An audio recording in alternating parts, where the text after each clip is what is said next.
Let's face it, in our busy lives, we don't eat enough fruits and vegetables. In fact, according to the CDC, only 1 in 10 Americans are eating the recommended daily amount of fruits and vegetables each day, missing out on essential vitamins, minerals, fibers, and antioxidants. And that's where Balance in Nature comes in. Balance in Nature sources only the best produce, free from pesticides, heavy metals, and harmful bacteria. And Balance in Nature is the best fruit and vegetable product on the market. They use only fresh, whole fruits and vegetables inside each capsule. They don't use any GMOs, fillers, binding agents, or preservatives of any kind. You're getting real food, real science, real nutrition. I would never endorse a product that I don't use myself, and since using Balance in Nature, I feel more alert, I have more energy, my focus is sharper, and I feel great. Live life to the fullest and choose Balance in Nature. And guess what? P.A.S. Report listeners can get 35% off the first preferred order. Start getting the recommended daily amount of fruits and vegetables you need by using code PAS at balanceofnature.com. Welcome to the P.A.S. Report Weekly Roundup Podcast. The P.A.S. Report provides an honest analysis on the critical issues that matter to you without the biased media filters. Here's your host, Professor Nicholas Giordano. What's up, everyone? Welcome to the P.A.S. Report Podcast. This is your host, Nick Giordano, and I have some sad news. Last week, Dr. Peter Pry passed away. I last spoke with Dr. Pry in April for an episode. He was the nation's leading expert on electromagnetic pulses and how the United States is woefully unprepared for any type of EMP attack. And he spent his career exposing our lack of preparedness, warning about the threats, but most importantly, developing methods to reduce our vulnerabilities. In 2008, he led the EMP task force and provided Congress with a number of measures that would increase our readiness. And in usual fashion, Congress has yet to implement most of those reforms. And it always amazes me how the government constantly gets involved in issues they have no business getting involved in. But then when we have a clear problem where Congress has clear constitutional authority and it's a major national security issue, they do nothing. They sit on their hands. Truly stunning. In any event, America lost a great man and a great patriot. I just want to pay homage to Dr. Peter Pry. He wrote the book Blackout Wars, and I suggest that anyone who's concerned should read it. It's frightening and eye-opening. It's something that we have to take seriously in this day and age. As for today's episode, I'm bringing on Mary Grabar. Mary is the author of Debunking the 1619 Project. She's also the author of Debunking Howard Zinn. She is a scholar and resident fellow at the Alexander Hamilton Institute, making it her mission to expose the anti-Western, anti-Americanism that is being promoted through academia, that is being pushed on our children. And she is someone that calls out those who seek to distort history in order to push a political agenda that destroys American culture and the whole idea of what it means to be American. Before I bring on Mary, make sure you hit the follow button so you never miss an episode. Also visit the PAS Report website, pasreport.com, and sign up for the newsletter.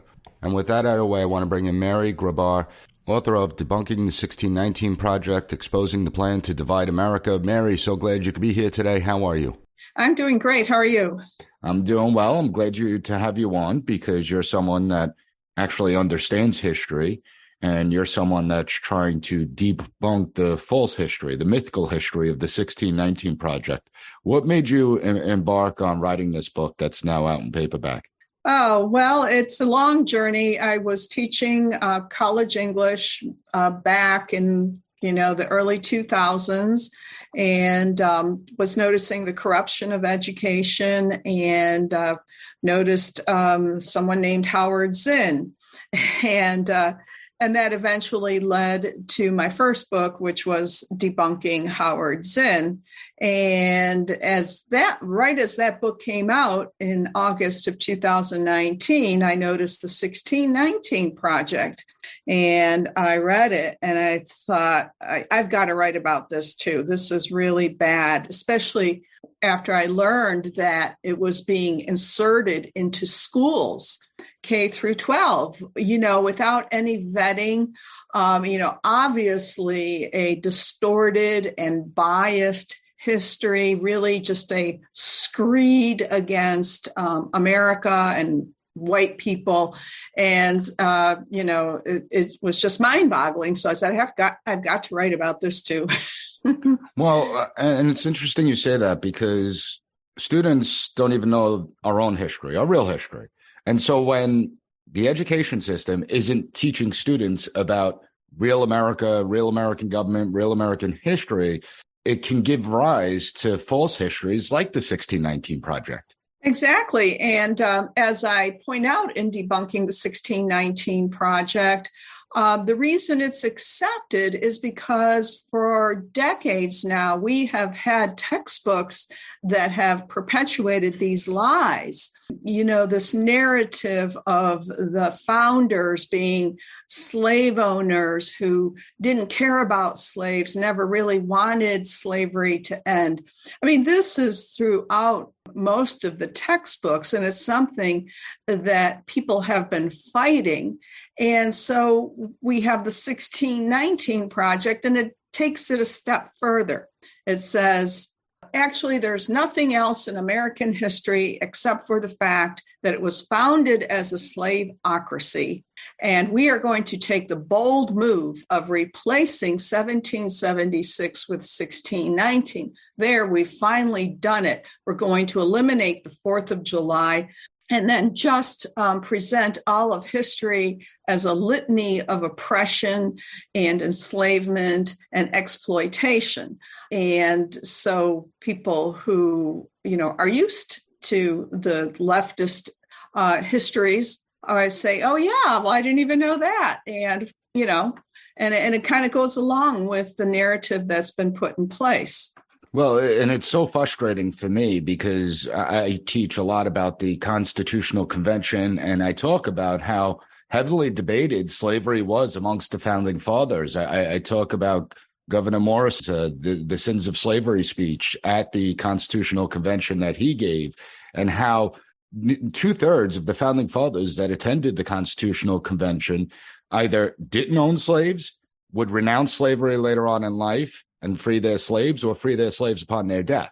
And so there's this warped view that all the founding fathers were simply racist slave owners and that they wanted to create this slave state. And the 1619 Project, while it claims its history, what it really is trying to promote is activism, is it not? Oh, absolutely. And it's fitting in with a bill that's before Congress. It's being pushed that would call for action civics. I think it's called America. Can you explain that to the audience? Action civics. Well, this was actually something that I was fighting along, with the National Association of Scholars under the Obama administration, where they were pushing this program where basically political engagement, such as street protest, lobbying legislators through letters or visits, would replace classroom discussions, reading, writing, the contemplation that we associate with learning. Instead, students would be deployed as activists. And so the 1619 Project fits right in. As a matter of fact, the Pulitzer Center, which has been producing ready-made lessons for teachers that even go so far as to tell them what to say. They give them a script about teaching the 1619 Project. And as someone who teaches, you can, see the absurdity of that. Well, any teacher that needs a script shouldn't be in the classroom. Exactly.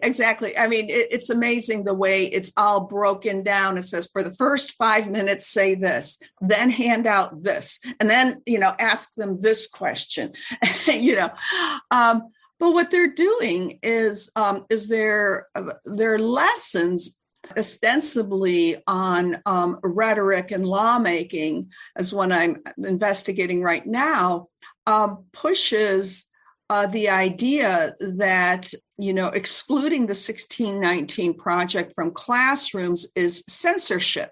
And it tells the teacher to tell students, I mean, it's all very one-sided, slanted, the materials that are given, articles from Mother Jones and places like that to support this notion that the creator of the 1619 Project has, that anti-CRT critical race theory and 1619 Project legislation is really censorship. So students are given assignments of writing to their legislators opposing these bills, and they'll be graded on these letters. The 1619 Project is tailor-made for action civics. What it does through its very slanted history and through the rhetorical appeals, it captures students emotionally. It makes them outraged. It presents all white people as oppressors, all Black people as angelic and oppressed, kind of like, Uncle Tom's Cabin. And so it stirs outrage, and, it glorifies protest. It basically says that through protests, through slave uprising, street protests, Black Americans led all of America towards democracy. We're not there yet. We've got a long ways to go, but just follow us. Just participate in Black Lives Matter marches, really riots, and just do all this, and we will finally achieve what was stated in the founding documents, which is a society based on equality and democracy. So let's just keep doing this and, join BLM, go out there on the streets, protest, and we will finally achieve what the founders said they wanted to achieve, but really didn't, because they were hypocrites. Yeah, well, I mean, if you look, what really frustrates me is the fact that every semester I give my students a citizenship exam. They all fail it. And I also give them the Russian Constitution. I play it off as the United States Constitution. They can't identify that it's not the United States Constitution. My students, and it's not my students, it's around the country, we know, because the national report card, only 22% of American students are proficient in American government and civics. Okay, meaning that all the other students are unprepared for it. And the amazing part is they know nothing about the institutions. They know nothing about who's responsible for what in our government. And yet we're supposed to pretend like this is normal and we should be teaching this instead of how our government actually works. I mean, that's the amazing part. Like, how's about we teach them the roles and responsibilities of Congress or the executive branch or the judicial branch? Instead, we're pushing lies on them, misinforming them, and they believe it's true because they haven't been educated otherwise. And then when you bring this up to those on the left, when you bring this up and criticize CRT, they scream and yell and shout. And I know you've been a victim of it. Well, you want to whitewash history. You really don't want American history being taught. What's the argument where they're not teaching American history now? And the proof is in the student proficiency levels. Yeah, they just ignore that, or they take that, they would say, well, that's just a white standard. Your method of evaluation is, based on Western values of conformity and patriarchy and all that. I mean, having been in academia, I know their arguments. I mean, well, you and I could agree in academia, over the last 100 years, it hasn't been controlled by conservatives, right? Yeah, and it's gotten absolutely, much worse. I mean, when I was in graduate school in the 1990s, I remember, I soon saw the lay of the land, and I started taking courses with professors who were older, who were the traditionalists, who believed that, studying Shakespeare was worthwhile, that he wasn't Shakespeare, as they were later saying. And, so I did that. But these people, if they're still alive, they're retired. They've been replaced. I saw the replacement. I saw the hiring committees, and it's incremental. That's the way these people work. It is the long march through the institutions. They, ensconce themselves in these positions. They promote people of their own kind, and as a result, we have students who are just ignorant. I mean, I remember back around 2006, I was teaching a course at a state college, and Georgia, and I was discussing a story by Richard Wright, and I said, well, this was written during his communist phase. And, and I continued on, and I thought, well, I don't have to explain that. But a good third of the class had never heard the word communist. They wanted to know what a communist was. And it's just amazing. They're just not taught these things. And so we get things like the 1619 Project, which of course would have been laughed out of court in the 1950s, right? I mean, it would have just been, someone would have picked it up and said, we can't publish this. This is just so obviously false, much less use it as part of the curriculum. We've all been there before. You want to get someone the perfect gift for the perfect occasion, but you have no idea what to get. Well, you don't have to rack your brain anymore. Gift baskets are perfect for any occasion, whether it's birthdays, holidays, corporate events, or a simple thank you. At designeryourselfgiftbaskets.com, you get to choose the theme and the products that go into the basket. You have a coffee lover? Try the K-Cup basket. You're looking for something special for the person that loves to barbecue? No problem. There's a basket for it. Make every basket unique to the person you're sending it to. And if you're in a rush and don't have time to customize the gift basket, it's not an issue, because at DIYGB.com, you can choose from hundreds of pre-arranged baskets based on the occasion, theme, or recipient. And P.A.S. Report listeners get 10% off using code P.A.S. at checkout. So go to DIYGB.com, find the perfect gift for the perfect occasion, and use coupon code P.A.S. at checkout to get 10% off your order. Visit DIYGB.com today. And even left of the political spectrum, historians have come out and criticized the 1619 Project. Oh, yeah. It's not like this is something where it's just, conservatives. I mean, there are a number of actual educators out there that are calling out the 1619 Project. And I think you brought up a good point. When I went to college, I had professors that were like communists. I had professors that were to the left, but they had a respect for education. They had a respect for asking questions. They had a respect for the dialogue and debate, and they had an appreciation of the founding of this country. And that all shifted as they began to age out and retire. And then you have a bunch of PhDs that never went outside their little bubbles of academia, coming in and projecting their ideas as if that's the facts that we have to pay attention to.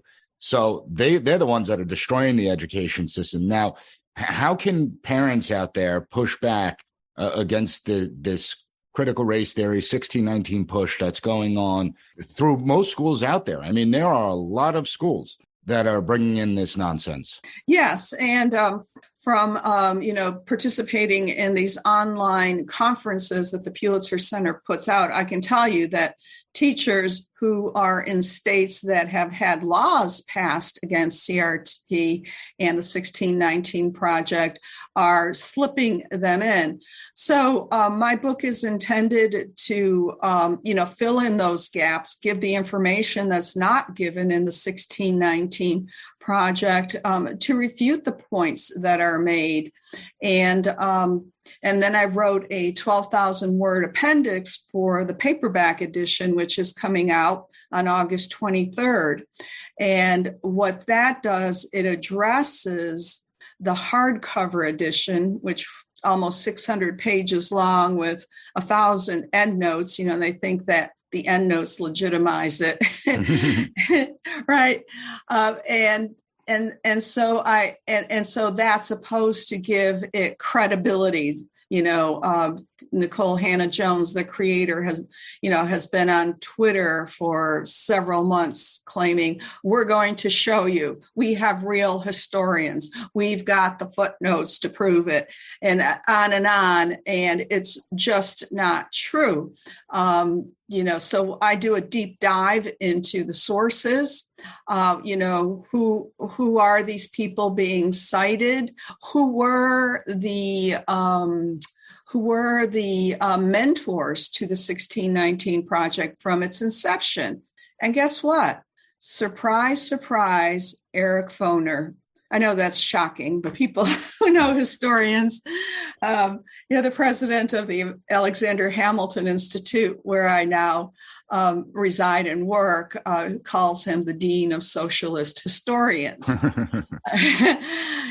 So he's sort of been the guiding light of this. Woody Holton, historian activist, whose books, by the way, have been criticized by Sean Wilentz, a leftist historian, one of the biggest critics of the 1619 Project overall, has written a number of articles taking issue with the 1619 Project's representation of the founding. When parents, citizens, students, face teachers, educrats, school boards, politicians, I'm hoping that my book can be a resource and a way to refute their claims of legitimacy. And there's some interesting stories in there, too, that I came across, especially about Thomas Jefferson,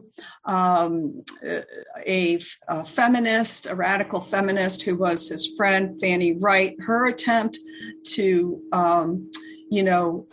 she bought some slaves and was going to free them and bring them to Haiti. And that's a whole story that's not known. It's not known what, like you said, what attempts were made to end slavery, but without having a civil war.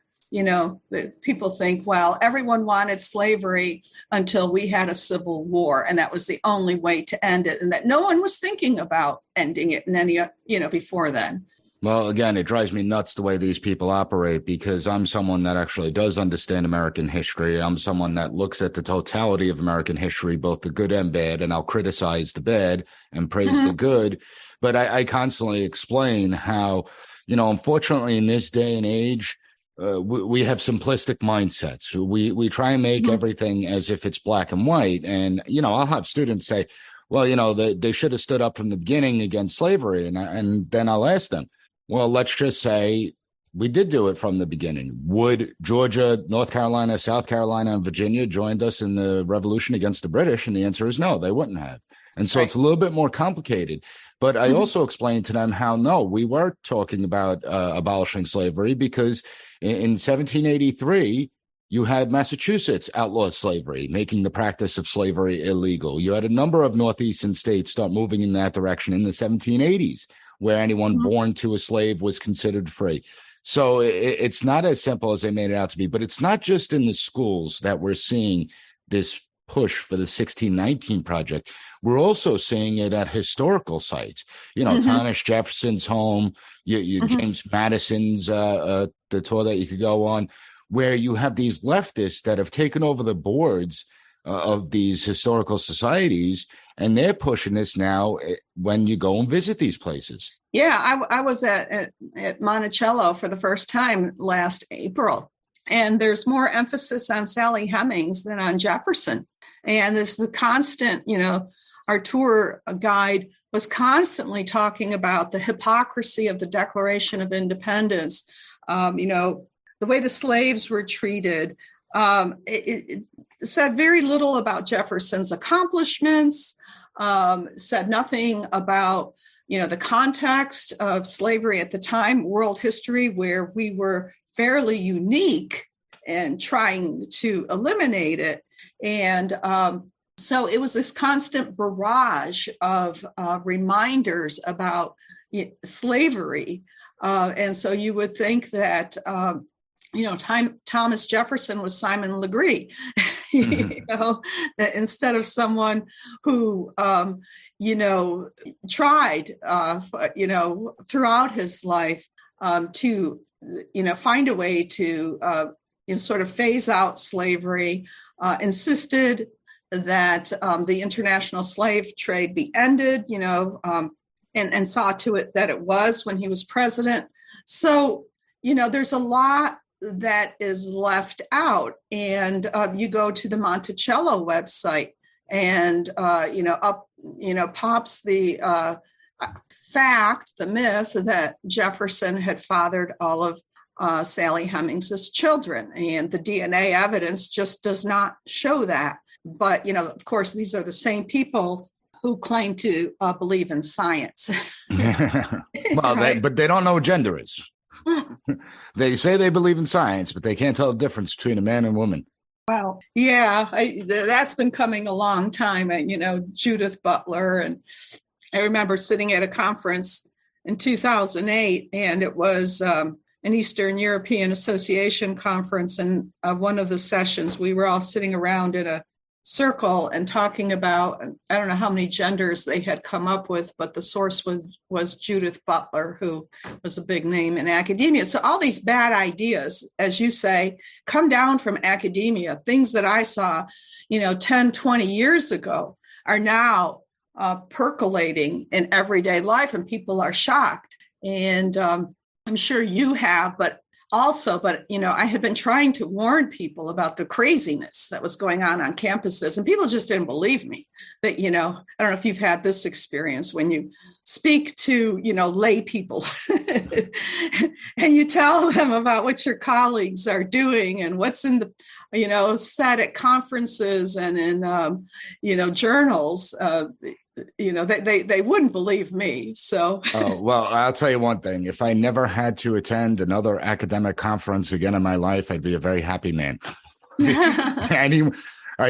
Those conferences, the lunacy that you hear take place, but not only the lunacy, the groupthink is what's concerning. Something you talk about is the idea of what's considered scholarly in this day and age, and how the peer-reviewed process, it's no longer a process to see if a work merits publication. It's now a process to see if a work checks all the ideological boxes.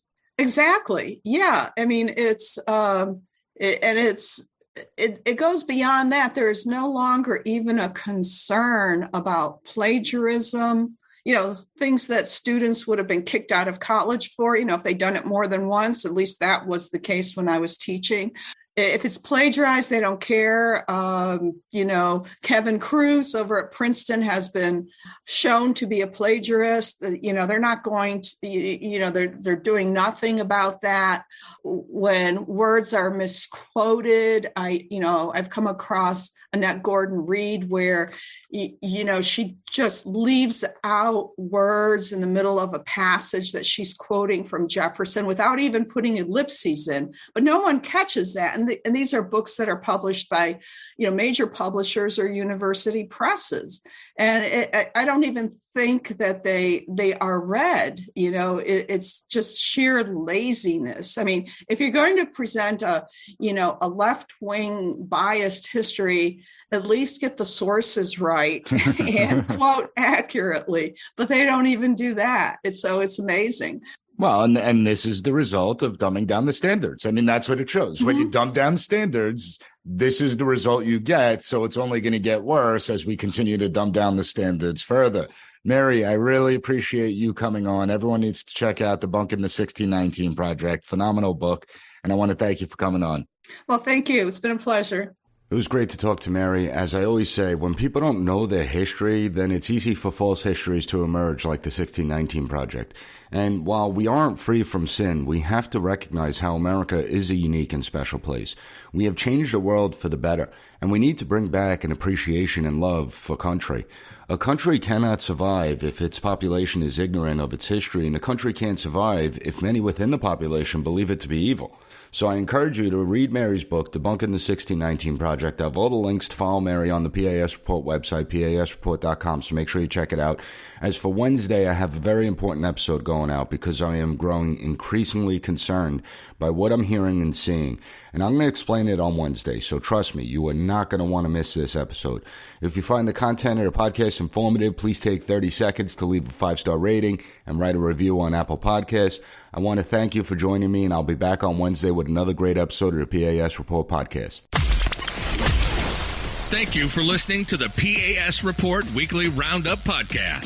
Have a good one. Bye. Be sure to rate, share, and subscribe to the podcast so you'll never miss an episode. Also, visit PASreport.com and follow us on Twitter at PAS Report.